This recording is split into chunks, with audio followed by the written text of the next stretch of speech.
Kijk, ek het my ACL mos nou 'n jaar terug seer gemaak en toe het hulle my eie hamstring gevat om die ligament sterker te maak. Ja, toe. So toe maak ek nou weer seer en toe sou ons vir donor wag van oorsee af wat 3 tot 4 weke vat. En of hulle kom 'n ander een gebruik het, maar dit sou net nog langer gevat het ook om te herstel, want ek nou 2 beserings in plaas van 1. En toe het ons ingegaan, my pa toevallig het daar saam gegaan.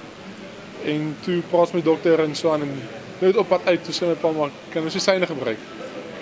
En toe sê dokter ja, hy het nog nie so ver gedink nie, maar dit kan werk. Dit is nog nie so gedoen nie, maar in 'n plan werk.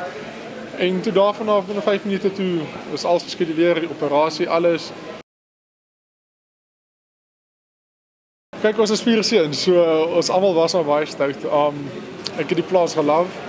Dit was my ek ben die hele tyd op die plaas gewees. Ek wou nooit skool toe gaan nie, ek wou net op die plaas wees boer en so aan en baie keer as ek by skool kom, voel ek maar kampsdag siek en dan bel ek my waar ek wel so gaan ek op plaas toe of so iets.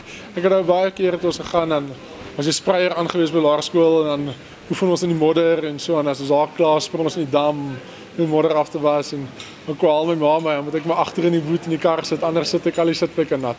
So ek sien dit is maar baie van die goed wat ek onthou van laerskool af aan rugby en toe dit maar daarvan af net gegroei. My fisiekheid en so het ek beveld dat ek doen moet het op die plaas gedoen het, goeders rondgedra het, saam met my broers rugby gespeel, vir hulle 'n bietjie afgeknou en so aan. So ek dink dit is maar net als daai goeders.